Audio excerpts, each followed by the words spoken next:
relates to this topic? Right. So my first love is genealogy. And in learning about my personal past, it's also how, in part, how I fell in love with the city. So the earliest I could trace my family to West Florida is the Revolutionary War. And one of the relatives fought here, at the siege of Pensacola. And that really interests me because we don't think about the Native Americans and African Americans who fought here, right? Mhm. We later came back around before the Civil War and have been here ever since. But also have been really involved in organizing, advocacy, local politics, and African American issues since Reconstruction. Well, so how does knowing about your own family's history help you to better understand Pensacola's history? Well, I think for anyone, being able to contextualize the story by centering yourself lends more understanding, right? So it's one thing to read the textbook and just say, okay, these people did this here, they did that there. But then ask yourself, well, what was my grandmother doing at the time? How during World War II? Okay, my grandfather was alive during that time. What might his life have been like? So then think about it. So there's the individual, and then there's the community, or there's the individual, then there's your family, then there's maybe your church, then your entire community, and then your city, and you can just start being able to connect yourself to your story. And I think that's what makes this telling of history important, because it connects us to it. It makes it more intimate. But of course, that's the genealogist's answer. Well, so how did you learn about your family's history? Genealogy, right? So I was interested in it, and with my family we've always had a family historian, and since he passed, I've basically taken up that banner. And but when it's not just my family though, I'm also able to tell the story of my neighbors, like I said, our neighborhood history. Because my own family lived in a lot of different neighborhoods, I was able to learn about our different community histories. All right. So, a lot of people, when we think of Black history in Pensacola, there's a handful of figures that come up, and James being one of the biggest ones, especially now since there's a bridge named after him. So that's a major event. But outside of Chappie James, though, a lot of Pensacolans don't really know a whole lot about the city's Black history. So how far back does the city's Black history go? Well, our story begins with Guiomar. And right, who's Guiomar? The named African, right? The named African woman who was on the ship with De Luna. And we know a bit about her from her bill of sale.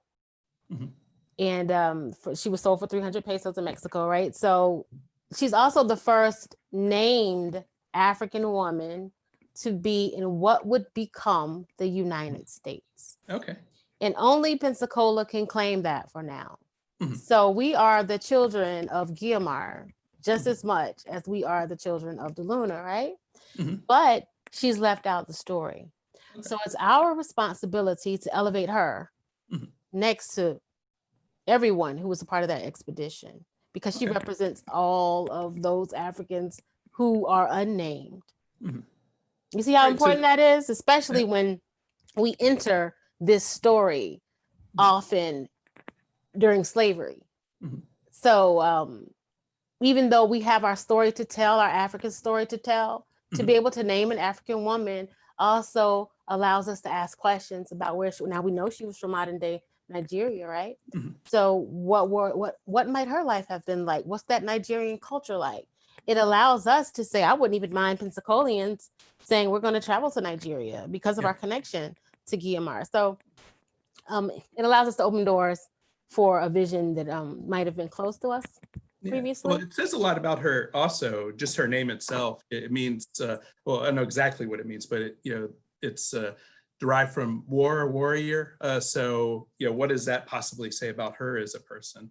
Right. Warrior of the land. Like so in my mind, maybe she was someone who resisted.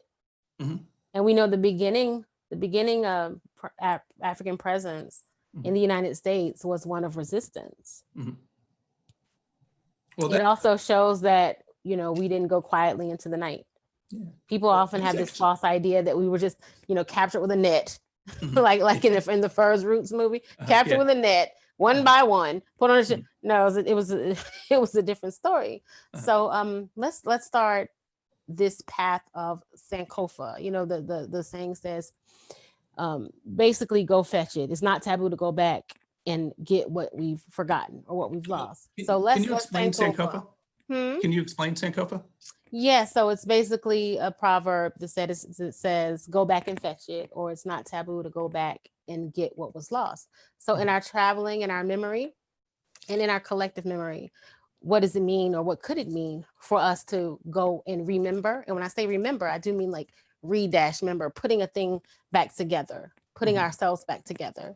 Because the way we were introduced to ourselves very often through the public school system, or just growing up in America, period, and the first images we see was not one of wholeness. So I really encourage people to put ourselves back together and try to deal with this sense of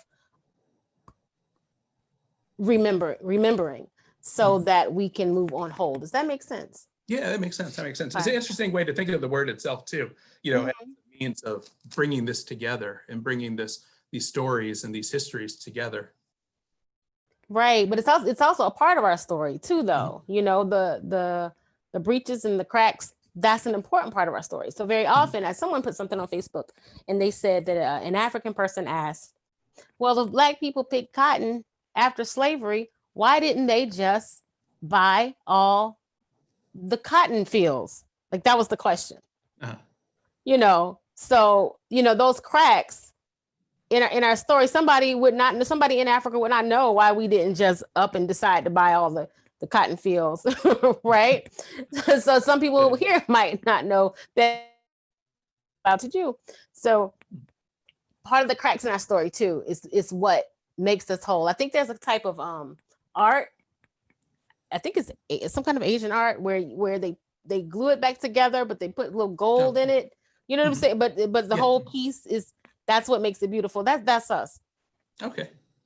Well, this is actually a good time for us to start some of our polls. So Anna, would you mind starting the polls for us? Maybe throw in our first one. I might be able to do it from my side here, but. Oh, we'll go ahead and launch that poll. Okay. And also, while I'm here, thank you to Anna and Daisha for helping in the backgrounds. All right, so I have 4 questions for you, and we want to see how you feel about this. Remember, you're not going to get quizzed on any of this, or you're not going to, it's not a grade. But the first question is, how knowledgeable are you about Pensacola's Black history? Do you think you're very knowledgeable? Do you think you're knowledgeable, such as, I know a good bit about Pensacola's Black history? Somewhat knowledgeable, I know a few things, or not very knowledgeable? I know very little about Pensacola's Black history. So give y'all a minute to respond. And while they're responding, could I just ask one more time the name of the woman you were referring to earlier, from DeLuna's ship? Right, Guiomar, Guiomar. Okay, great, thank you. Yeah, and that's actually going to tie into our next question on our poll, but let's see where this one is. So this is probably a good place where we can stop the poll. So it looks like, Teniade, you're the only expert we have right now, but surely there's other ones out there. And it looks like this is probably about where I suspected. How about you? Can you see that on your side, Teniade? Not very knowledgeable. Most people say they're not very knowledgeable. Wow. Well, we're all learning together. Yeah.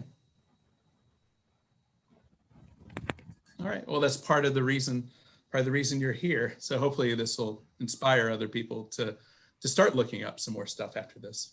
We'll drop some books when it's over, okay? Yeah, absolutely. Absolutely.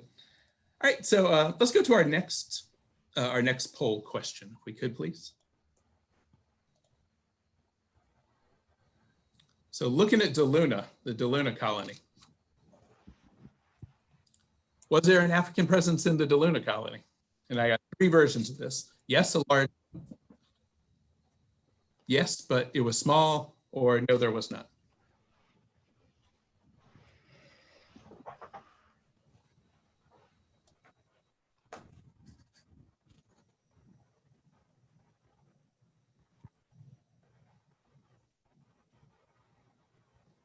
All right, give it about 5 more seconds.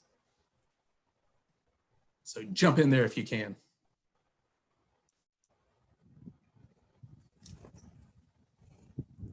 All right, good. All right, so yes. Well, I guess it depends on the answer. So we have 39% say that yes, there was a large one. The winning, or I should say the most people who answered said yes, but it was small. And the last one was no, there's not. So yeah. I want to meet those 4 people. Yeah, they're probably playing with you.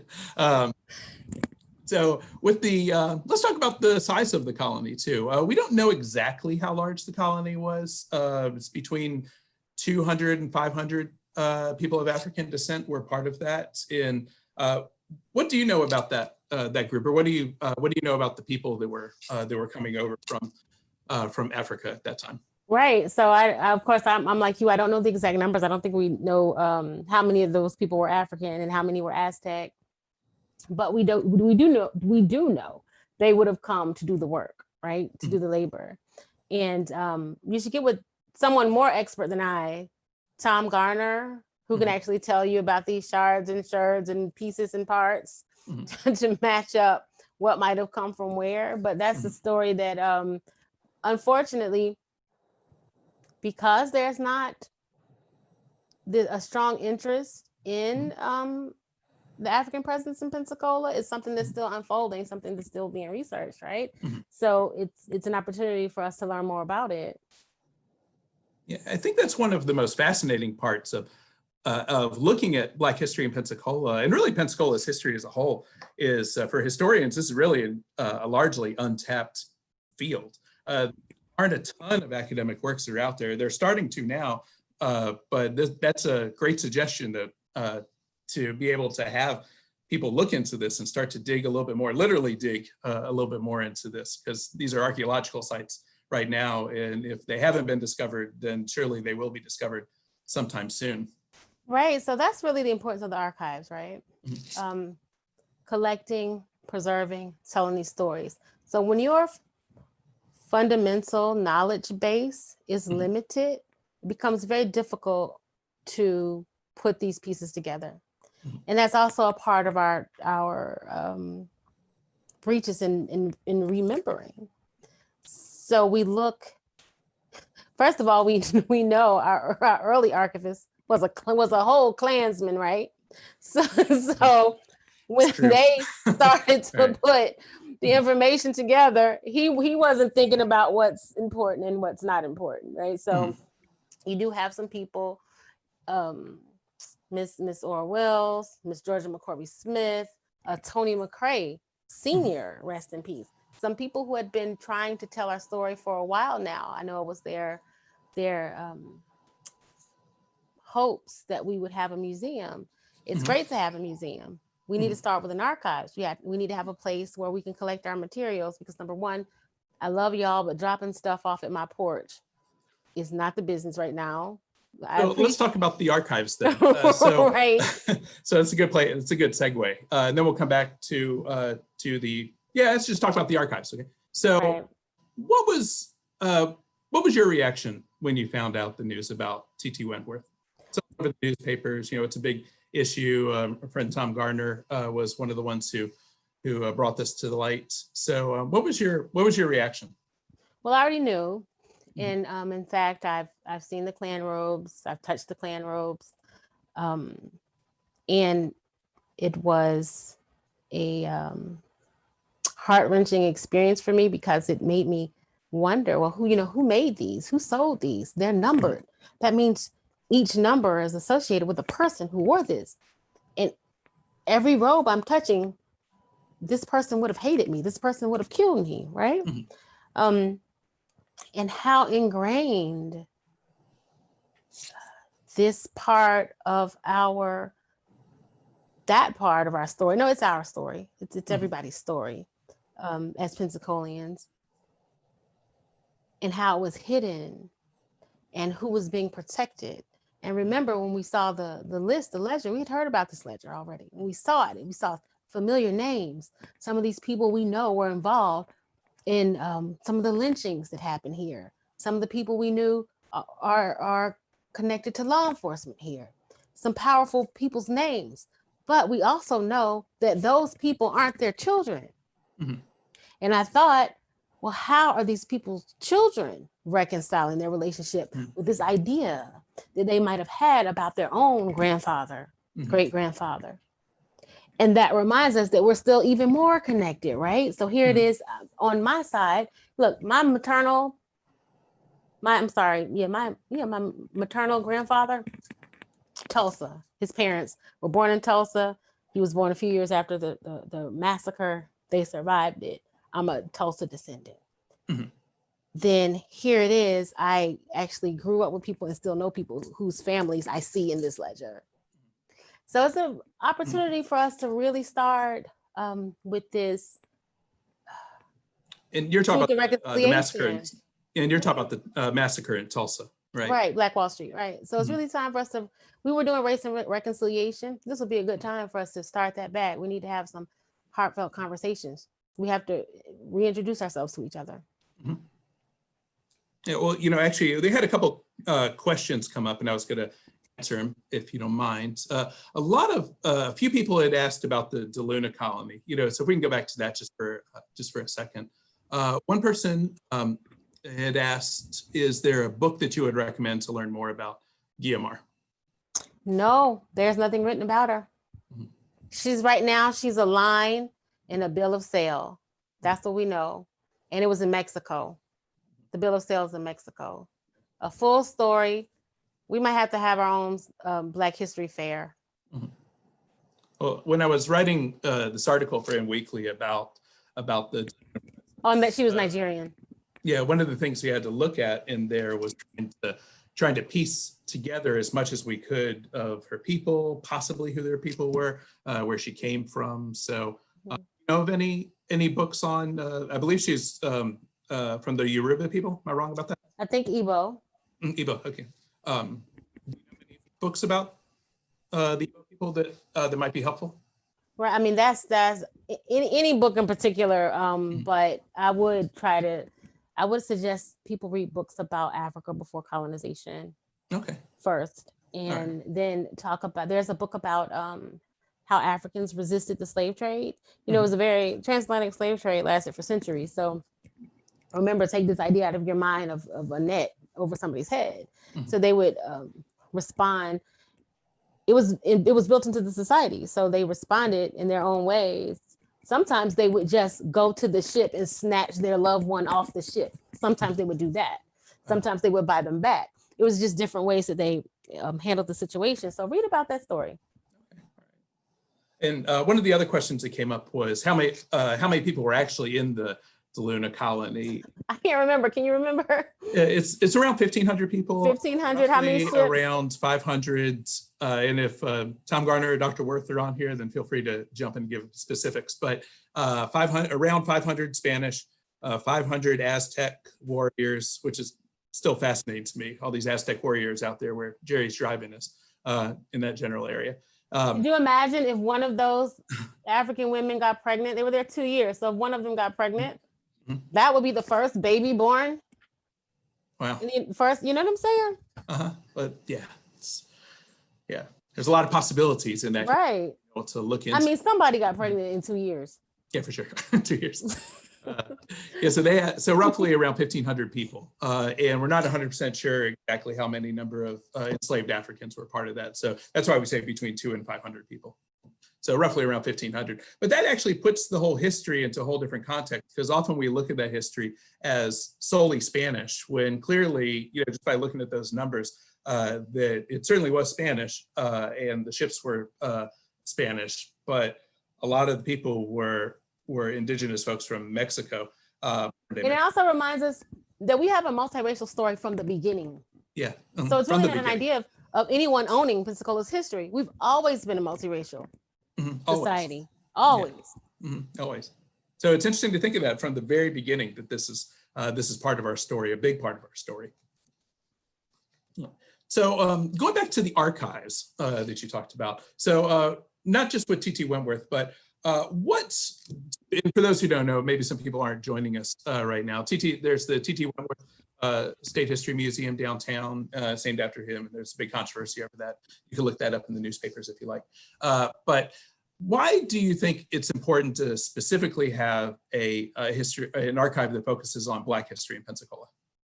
Well, there's a deficit in information, and we know that because of the founding, the racist nature of its founding, a lot of it was left out. So we have to repair that, and a part of correcting it would be to start an intense collections process, and that might even have to mean starting somewhere else. Okay. Right, you know what I'm saying? So we might even have to just say we just have a Black archives. So are you going to be the person to do that? Not in November. Yeah.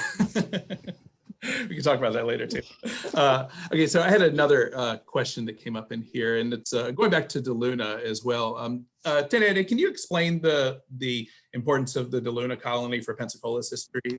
I kind of keep forgetting that there's people in here who don't really know a lot about that history. First, they recently found the settlement, or discovered the settlement, or uncovered the settlement. It's supposed to be the first. Now we say Pensacola 1, St. Augustine 2. But there was another settlement in, I think from what I understand, archaeologists say it was somewhere around Sapelo Island in 1528. So all this is before 1619, right? Yeah. And San Miguel del Gualdape, I think that's how it's pronounced. But that one was a settlement that they haven't found yet. It hasn't been uncovered yet. And ironically, it was lost to disease, now in this current time of a pandemic. So it was lost to basically a epidemic and resistance. So there was a revolt. So it was the same site of the first slave uprising in the Americas. So really, it's there first, we're second, but I don't get lost in that because they haven't found it yet. So well, I think anybody until they find it, we're first. Well, I think anytime you start to look at history and you start proclaiming this is the first, you're walking into dangerous. Right. I think we're the first multi-year. That's what we're claiming. Yeah, kind of. Yeah. So we have the big asterisk by our first, but we'll still claim it. A little bit. Yeah, we got it now. It's ours. We got it. So what do you think are some things that people could do, people at home could do to better understand Black history at Pensacola, but also just Black history in general? Because I think that if I had to speculate a little bit, for the folks that said that they didn't know a whole lot about Black history in Pensacola, that I could probably take a guess and imagine that a lot of people don't know a whole lot about Black history outside of a handful of major figures. So what are some things that people could do who don't know a lot about Black history or Black history in Pensacola? What are some things that they could do to better understand this history? Okay, well, one of the things we're starting to do is once everything reopens, I'm a great supporter of museums. I think museums are very beneficial because everybody's not going to read a textbook page to page, but for anyone who is interested in public history, right now, you can just start looking downtown at some of the historical markers. You can follow the John Sunday Society page. We share Black history all the time. We're working on an exhibit, a group of community curators. We're working on an exhibit at the Wentworth Museum. Name's going to be changed, but on the 3rd floor, we're working towards a Black history exhibit. This is going to be the largest one that's ever been in Pensacola. This focus on African-American history. And I know it's going to be great. You and I are both a part of the project. So that's how I know it's going to be awesome. And Now you can visit the Chappie James Museum, make sure they see if they're fully reopened. But and we're going to share those books. But right now, that really speaks to the need of how much information is out there, but isn't readily available because we don't have this archives, we don't have a museum. So I'm trying to fix that. Yeah. I'm collecting and I'm working on having us a grand exhibit in hopes of having a museum. Well, that's a good segue. Can you tell us how you're working on this right now and maybe the bigger project? Say it again. Can you tell us a little bit about how you're working on this and the bigger project that Right. So third floor, when they first started, it was third floor of the future former Wentworth Museum. Is that one? Okay. Yeah. Is that what we're Yeah, I'm not, yeah. So State History Museum downtown. right. Telling the story of Black citizenship, 1865 to 1965. What it meant for African Americans to negotiate what it means to be America, how we were treated, how we what we embraced, what we rejected, how we resisted. And it shifts the story from being centered around because remember, we all lived here together, and when you walk through the museum now, kind of told from a whiter European perspective. So we're just gonna tilt that lens, shine on Black folks, talk about all these wonderful things that were happening from Reconstruction to Civil Rights Movement. So when is that gonna be up? I don't know. It got pushed back because of COVID. But we're also celebrating our bicentennial. I'm on the bicentennial committee, and I'm making sure that the African American story is highlighted there too. We have this wonderful story about Pensacola Creoles, a part of our Spanish colonial history. And people often think that Creoles were just in Louisiana. Some recognize them in Mobile, Alabama, but the Pensacola Creole population was small but significant as people. There was what we call, or what I call this Creole Expansion. Well, it's two parts. It's one of the people who were just born here, born in the tan yard, born as a result of this early mix of African women, Spanish men, French men, people who migrated from, who came here through the transatlantic slave trade, people who were brought here from Cuba, just through slavery. Then it was really the first generation of freedmen were really a result of this mix between African women and European men in this place. So we know Dido Bell from with the movie Dido, how her mother lived here and her relationship with John Lindsay. We see in the names, you'll see white folks' names, and then you'll see the African and Black people's names the same, not just because they owned them, but because they were their fathers. I found an article about how it was a wedding, and it was interesting to see these like former Confederates and their Black children, and they're all celebrating a friend's wedding. And you would think this is like the weirdest, like how did they all get here today, right? And then it lists all the gifts that they gave the girl, and besides the presents and what the couple is where they're gonna go. And this was in the 1800s, and at some point in time, we definitely didn't reconcile, but at some point in time, they recognized these unions.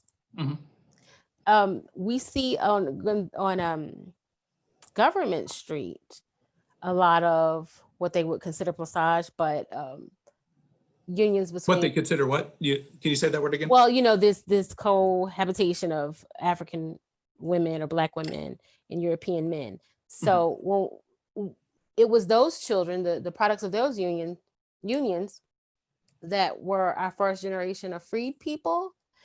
Even till today, though, we can follow the path of those freedmen and see, or free people of color, free before the Civil War, and see advances they made. So, for example, if you are free and you're in Pensacola, like John Sunday, you might pick up a trade in carpentry.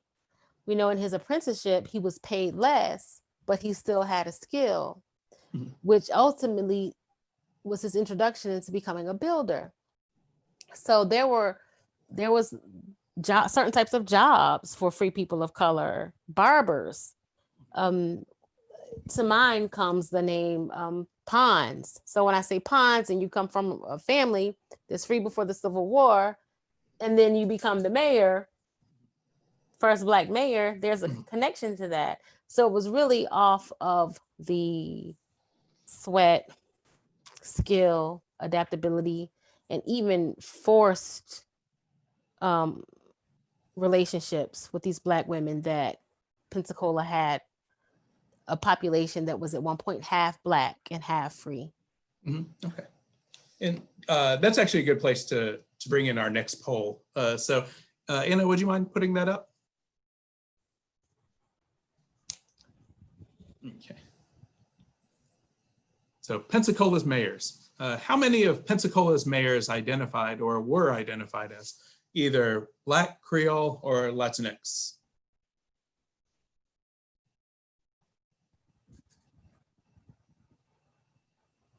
Let's see what numbers show us.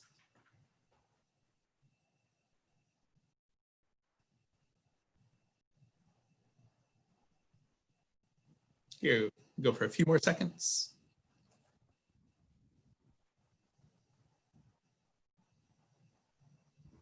All right. Oh, good. Stop there. All right, we got a winner. We got one. All right. Do you want to talk about him? Salvador Pons. Yeah. No, yeah. Well, he actually has a marker. So visit St. That's another place you can find some of these stories. Oh, I forgot about that. You can visit the cemeteries. We've done a great job of collecting information in cemeteries and put historical markers there. Just trek. Go to the cemetery. Okay. It's not scary. You do that. Which cemetery? Which cemetery? St. Michael's, and there's Magnolia and Zion cemeteries. UWF is doing a great job. The UWF and PACT are doing a great job with preserving these cemeteries. Margot Strangfield, Catherine Edens, they're doing an awesome job of piecing together these stories. And now that's available to you. So you can just take a walk through there. Yeah, really beautiful cemetery as well. And I know that might sound odd to some people to say, this is a beautiful cemetery, but when the pandemic was at its height a few months back, this was one of the handful of places you could walk around and you weren't going to bother anybody or get too close to anybody too. So took the kids out there a number of times and we were walking around and it's fascinating to see all of the markers that are there and then knowing the backstories of some of these people. So in St. Michael Cemetery, for instance, who would you say is the most prominent person of African descent in that cemetery? John Sunday. Well, let's, John Sunday Society. Can you tell us a little bit more about John Sunday? As president of the John Sunday, so John Sunday was born of John Sunday Sr., white father, born in Amsterdam. His mother was an enslaved Black woman. He asked, what do you want for a gift? She said, I want my child to be born free. So he went to the courthouse, drew up the papers, took it to the courthouse and said, upon my death, Jenny's free and so are all my children. At this around short time later, the way it's told through the family's oral history says that his white children from his first marriage killed John Sunday. In effect, freeing Jenny and her children when their original plan was to keep them enslaved and sell them. But what we do see is Jenny and her children, a bill of sale for them, but the ages are the same, but the names are different, suggesting that the white children put them on the auction block. His godfather, the same one who he did the apprenticeship with, was able to identify them. They were identified because they all had a sixth finger, a nub that's the sixth finger, and pulled them off the block. The people, of course, they never went to jail for trying to sell their own siblings, but half siblings. Then John went on and got the apprenticeship, grew up, went to the Civil War, U.S. colored troops, Corps d'Afrique. He returned to Pensacola. You said the Corps d'Afrique? Right. Came Well, the back first. to came back to Pensacola. He became a builder from the skill that he had learned through carpentry, again, one of those Creole professions, and learned skillful in that, purchased property, eventually brought more and more property in the city. During Reconstruction, he was a member of the House of Representatives, along with other African American men from Escambia County, The and State House. State House, I'm sorry, State House, and Florida House, and became one of the first millionaires, I want to say, or close to it. Booker T. Washington wrote about him, and he really represents the resiliency and just hope of what the American dream meant for African Americans, particularly during Reconstruction. You know, it also challenges the idea of Black inferiority. So when these people are supposed to be less than, supposed to, you know, not be able to rule themselves, supposed to need a master to tell them what to do, then somebody like John Sunday comes along, or Zebulon Elijah comes along. These men were, especially if you were a freedman, here it is, your first generation literate. And they were if you look at some of the documents, the way they wrote, very eloquently, they were just very, very intelligent.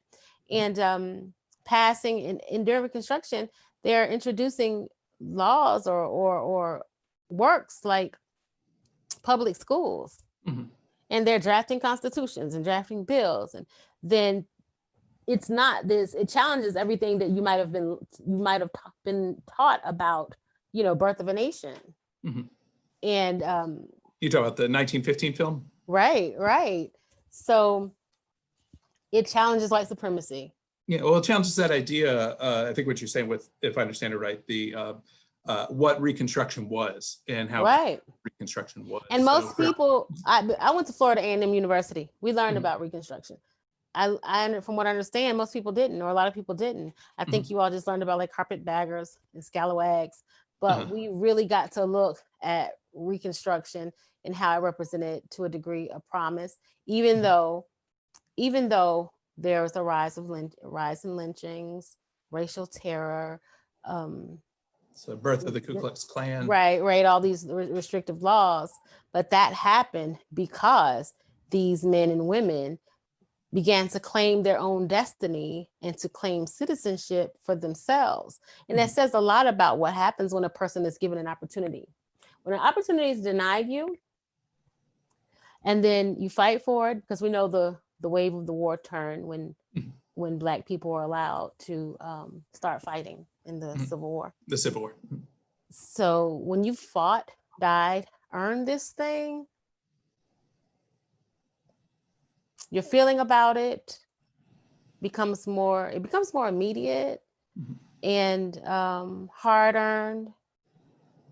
So what we see even in stories like in the colored convention notes, as they drafted, you know, they weren't, even if they weren't allowed to go to the white colored conventions, they held their own colored conventions pre-Civil War and after. Are these, can you explain those? Okay. The colored convention. So you know what a convention is. So the colored conventions were similar, and I think they were held as early as the 1830s, Philadelphia. We had. Do you mean for the Republican convention? Right. But it was just the color era stuff. The way they drafted issues of concern for African Americans, it often you can see the Constitution in it. You could see how this ideal of Americanness was important to them, and how, and you all, I think the documents are available online, especially the ones from Florida, 1885. We see our own folks from Florida being presenters at the convention, and their connection to their state at the time. I think that one was when James Dean was encouraging Black people to just move to Florida. You know, here it is, we're in the corner. If we're all together, we don't have to run anywhere. We're by the water, right? He was just saying, just Florida, but Florida be for the Black people. Like that's what he was proposing. And around that time, a candidate for the State House really ran his campaign was to Africanize Florida. Mhm. Their position was really, okay, this American experience isn't working for us. Mhm. Black people are already versed in agriculture. South of, South Florida is pretty much swamp. Don't worry, we'll take it. And remember, those people were also connected to these maroon communities that we had here before the Civil War, runaways that fled. Mhm. So they already had pockets of Black Seminoles. So Florida was already doing this interesting thing with African Americans. So they were just Well, like, that's, yeah. just give us Florida. Of Yeah, and course, then um, Flagler happened, so that didn't work. But they that's always been tried. such a big part of that history and the story too, and Mm-hmm. things that people just don't. I think a lot of people just don't know about this, about these backgrounds, which makes these talks really important. So that brings up something else. So we talked about John Sunday, and he's becoming much more well known. I think within the last 5 years, since they were going to tear down his house and tore down his he became a lot more well known. But can you talk about maybe just a handful of other people that you think are these really fascinating figures? I know we worked on a couple projects in the past trying to bring to light some of these people. So some other people besides John Sunday and Salvador Pons, our first Black mayor. Who's some other folks that stand out? I would say, let me see if I could just think of 5. Okay. Definitely John A. Gibson. Okay, so tell me about John A. Gibson. The current Head Start program, the Head Start program it's the corner of C and Cervantes. It's a school named for him. Mhm. It was built and named in his honor shortly after he passed. And he was a councilman, and he did a lot in the Black community. I would just group together Black Freemasons. That's Okay. another topic that I just love. Just study Black Freemasons. But particularly the ones in Florida. There's a wealth of resources about them. What we really see is they were leaders in the community, and they almost acted as if they were the government for people who didn't have a government. Mhm. So I would What about also say women? some of the women, I was gonna say. Ella Jordan, just the club women. Okay, so you got the Okay. Freemasons, and I would even say Eastern Stars, but from that Eastern Stars, Order of Mhm. Eastern Star, Black club women. Mhm. Fascinating history related to the club women movement. So who's Ella Jordan? Right now we're becoming a little getting more the Ella prominent. Jordan house restored. And it was really the meeting place for the Black Women's Club movement, where women who could not even vote were organizing to have a idea of self-determination as much as they could. And it wasn't that they were just like, these housewives, and of course they did that, but these women were really committed to organizing for the community, serving their community. Freemasons, Black club women, of course, everyone who held public office in Reconstruction. You're gonna give me 2 more. I would say. What about religion? What about in religion? Well, not just as a 7th generation member of Allen Chapel African Methodist Episcopal Church. That's not the only reason I'm giving you this answer, but definitely AME church history in Florida. There's a book by one of my former professors, Cantor Brown, Laborers in the Vineyard of the Lord. Really fascinating work about how the development of the AME church in Florida crossed socially through religion and also politically. On the cornerstone of my own church is the name of a man named James Dean, who I mentioned earlier, and he was the first Black municipal judge in the state of Florida. In Key West. He was removed from office for marrying an interracial couple, I want to say.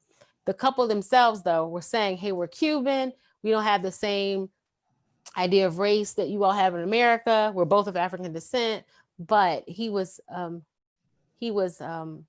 think in 2012, the governor reinstated him posthumously. And after the work of some students at Howard. So James Dean, that's another one. And what about one for music? One for music. Oh, music. All right. Oh, okay. Well, I would say Wally Mercer, because a lot is available about him. I thought But you were Don Shirley. yeah, hold on. Give me another go. Anybody on the blues marker. So there Okay. you get anybody on the Right. blues marker. I gave you James Dean. Well, he was in the AME church. Okay. Anybody, and James Dean was 1884. So that's kind of, puts us in. So anybody in office during Reconstruction, including John Sunday, Zebulon Elijah. Yeah, and if I can add too, American that there's club a women. lot of people. Yeah, there's a lot. Ella Jordan, Alice S. Williams, all these Black club women, and I don't know. I think that's it. I think I messed something up. That's a good number. All right, so that'll work. All right, that's a good number. So let me, Anna, would you put up another poll for us, please? I think we have. And we do have a few questions in the Q&A if we have time for them. Yeah, sure. I'll tell you. Let's go to some of the Q&A and then we'll get to last poll. All right, so some of these we've answered, and one about John Sunday. I have an article. I don't mean to self-promote, but I have an article that I wrote about John Sunday. There's also one in the Pulse that came out. It was really good. A number of articles that came out a few years back when there was discussion about taking down his house. To my knowledge, there aren't any books about him, but he is mentioned, as Teniade said, in Booker T. Washington's book, the Negro in Business, I think is the title of it. It's the Pensacola chapter, Pensacola Typical Negro Community. Yeah, an entire chapter in a Booker T. Washington book on Pensacola, which is fascinating. And you could take a look at that on Google Books if you're interested. Do you know of any dramatic movies about our region's Black history in the past or in the works? Well, a friend and I were having a conversation the other day, and we both noted how, though we both love Reconstruction, because they didn't want to tell the story of Reconstruction, it was just twisted to Westerns. So just after Gone with the Wind, there's this own story, but very rarely do you see the story of Reconstruction in the South.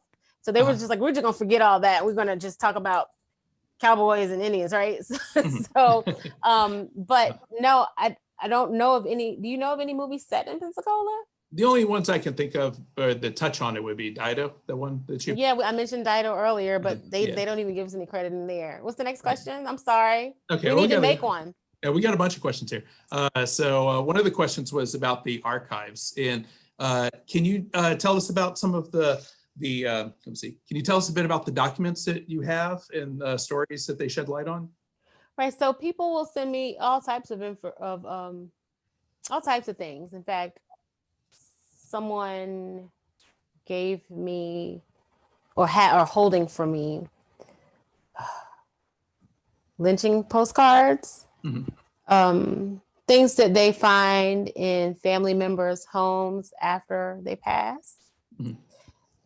For whatever reason, they feel more comfortable giving it to someone who they know will take care of it, who will value it, and who will treat it respectfully. So that's why people call me and tell me they have things that have been, matter of fact, Dr. Vernon McDaniel's papers are in somebody's house and they're waiting for me to come get them. And they've been holding them since he passed, maybe I think in 2000 he passed or sometime around that. So they just been waiting for me, number one, to grow up, right? To get them. And then now do what I can do to come get them. Yeah, but I'm gonna let you all come to the exhibit to see what we come across, we've come across. All right. Let's see. So a couple other ones might be able to answer quickly. And let me see. I think we talked about Guiamar a bunch. Do you know anything about African Americans during the 1918 Spanish flu? We talked about COVID. Right. One of John Sunday's sons was a surgeon, and during that time, and he would not have supported the masks.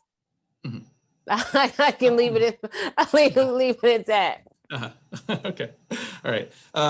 So let me see. There's one that talked about the conventions, and let's see. Were these like the Niagara Falls conventions? No. Well, there's a website, coloredconventions.org or .com. Okay, great. Okay. Let me see. One here.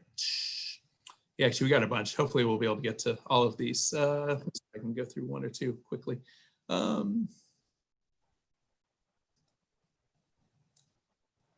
Okay.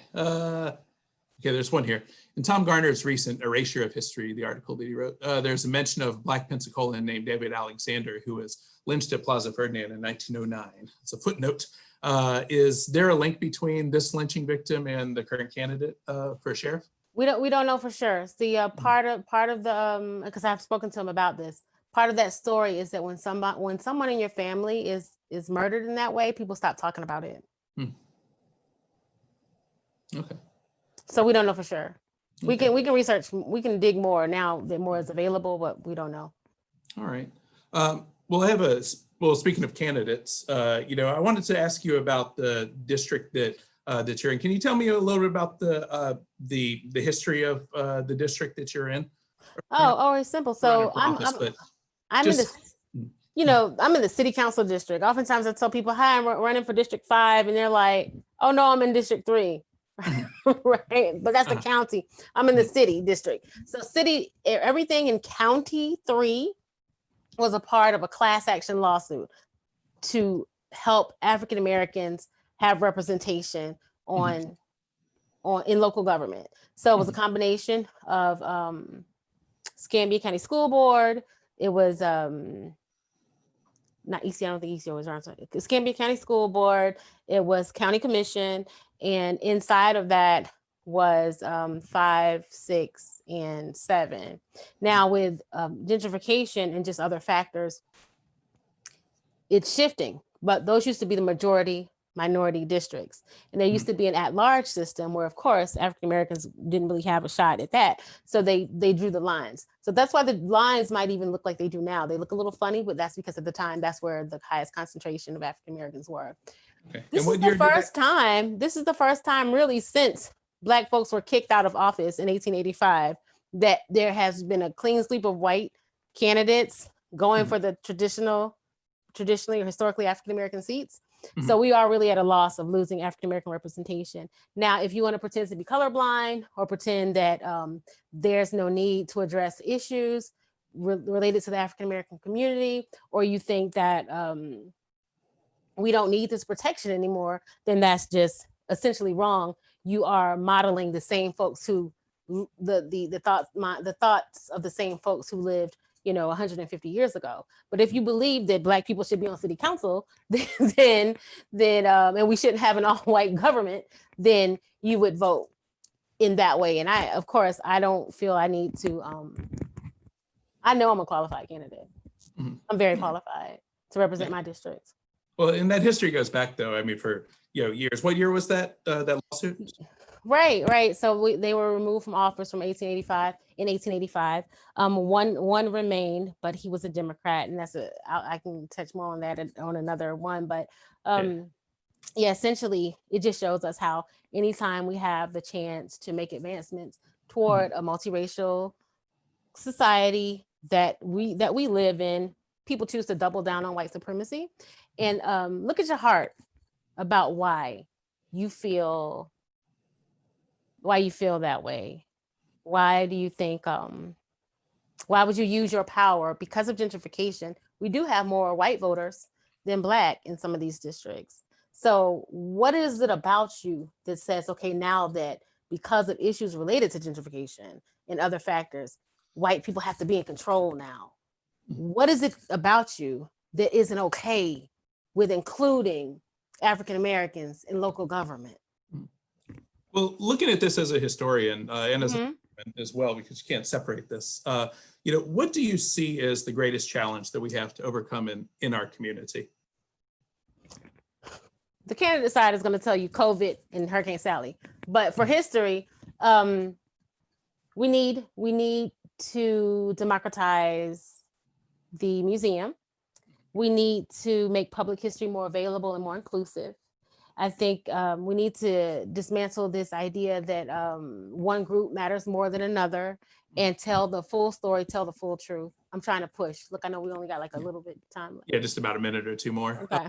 Well, that's a nice point to bring up as far as the democratization of those fields. A lot of people might not realize that the archives are open to the people. So anybody can take a look at that stuff. And if you get some kind of if you get like food stamps or even EBT Social card. Security. Yeah. You get in free. Oh, yeah, yeah. Oh, for the museum. But I think even Right. the archives are free though, right? The Yeah. archive- Yeah, the Travis James Museum is just free. Yeah, yeah. So another one. There's a lot of great places here in Pensacola to check out, and a lot of great resources that we have. And a lot of us are available too. So if you have any questions afterwards. I can take one more question. Well, sure. Mhm. Yes. You said one more question? Mhm. What? No, you have one more question? No, that was the question. What was the challenge? What do you think are the greatest challenges? Oh yeah, to Yeah, to democratize the museum. Okay, yeah. So lastly, then here's one more question then for you. You mentioned books. So what are some books that you wanted to give shout outs to? Oh, well, we have Aiming for Pensacola about how Pensacola was Underground Railroad southbound. You had people from plantations in Georgia and South Carolina. If you could get to Florida, you could be free. And John Sunday's in that too. The That's by, battle of, oh, that's by Matt Clavin, who used to Matt teach. Clavin, the Battle of Negro Fort, the rise and fall of a fugitive community. That was a third of those people came from Pensacola who established the Negro Fort. Here is a book I helped with when I was a student, Images at UWF. That was mentioned by somebody in the comments too. Right, Images in Black, a pictorial history. And then a new one, Pensacola's People of Color, The Long March to Freedom by Norm Haynes. Ah, great. And this is a new one. Where can you get that book? Well, I got it from his house. I'm not going to give his address out over the internet. Right, So you have to find it. if you just hit up Norm Haynes on in the East Hill group, in fact, he lives in my district, All right. and this is really what I'm promoting right now. All right. And there was one more too. Somebody mentioned in one of the comments, and I know that's a book that you had read by his name Butler, the book on Escambia County. Oh yeah, Beyond Integration, Escambia County, and that one is a real good example of about what's happening now and how what happened after. I think it starts to 1975 or into 1975, something like 77. I can't remember, but that's a good book, and it really talks about how what we did after King. Okay. And what made Ralph Abernathy come here and say Pensacola was one of the most racist places he'd ever been. Do you think it's changing? Yes, we have to have hope. See, we're beautiful, we're terrible. Sometimes y'all just embarrass me, but we have to have hope. Because if not, we may as well just hang it up, right? We may as well, everybody just may as well go home if we're not going to work better to improve things. So what gives you hope then? We'll leave that as our last question. What gives you hope? Well, every time I see someone come to me and say, I'll tell you, somebody was talking about John Sunday and they didn't know who I was. And they were talking about his house. They were talking about all that they learned. They told me that their son wrote a paper about John Sunday and how he wants to be a historical preservationist when he grows up. This little boy in Gulf Breeze. And I'm just sitting there like, wow. So our work is working. People know our hashtag was Save John Sunday. And at first we were just talking about the house. But now we have people in Pensacola talking about just the overall, just saving houses, period. Just the importance of preservation, the importance of Black history. People know who John Sunday is now. I'm so unbelievably proud of that. Yeah, and at least 100 plus people that are joining us now know about John Sunday too. So if you didn't know about him before, you certainly can. There's lots and lots to dig into. You can visit us at johnsunday.org. Okay, what is it? johnsunday.org. We have I'll let you go to the site because I just know we don't have time. So yeah. All right. Well, I really appreciate you joining us. There's so much more. If Teniade, then you can a wealth of information. This is probably the shortest conversation the two of us have ever had. So I want to thank you so much for being here and joining us. And again, I want to thank everybody who came in and participated. And if anybody has any questions, feel free to send them our way, and we're happy to answer any questions you have. So next week, our discussion is going to be about poetry. We have Quincy Hall, goes by the name Q. A lot of you know him, and his title is called, or the title of the talk is called Black Poets and the Struggle for Racial Justice. And we have several more coming up. I urge you to sign up for all those. And again, thank you to everybody who helped set this up. And also thank you to everybody who's behind the scenes working on this. And thank you especially to Teniade for being here and joining us. So. Thank you so much for having me. I'm glad I went first, right? And I survived. Yeah, first. Historic first. Right, right. And I'm looking forward to attending or watching on Zoom. All right. When Haley comes, we got Indigo Lad. Who else? Q. We got one. Yeah. Yeah, it's great. It's gonna be awesome. Thank you so much for having this. And you Yeah, can actually have your office back now. All right. All right. So thank you so much, everybody.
Can you hear me?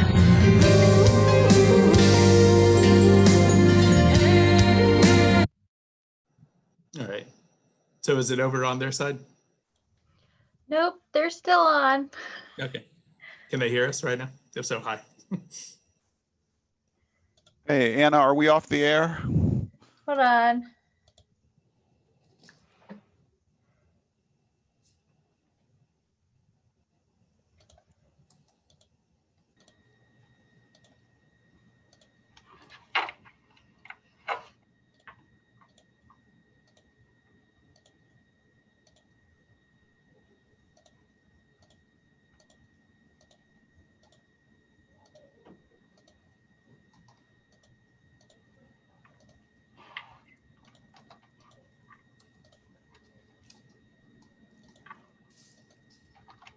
I can answer questions, right? Will they still be able to see those, or will it come to them in an email? Or is it too late? We can send an email out after. To the participants, or to all of them, or To the participants. Like, I mean, if I answer, asking if we should individually answer the questions and respond to the person that asked it, or do you want to put together like a common frequently asked questions and send it out to everybody? Actually, yeah, that might be better. Because Yeah. a lot of people did ask similar questions about wanting more information or where to find more information. So Yeah, so a lot of stuff about the DeLuna colony is trying to go through them quickly. I realized that as we were doing it, that was one of the challenges that I had, was looking through those and trying to read the questions while also listening to what Teniade was saying at the same time. So yeah. So But I find that to be the hardest part about online lecturing, is when questions are coming in and they're in written form and they're scrolling through and you're trying to lecture or complete a thought or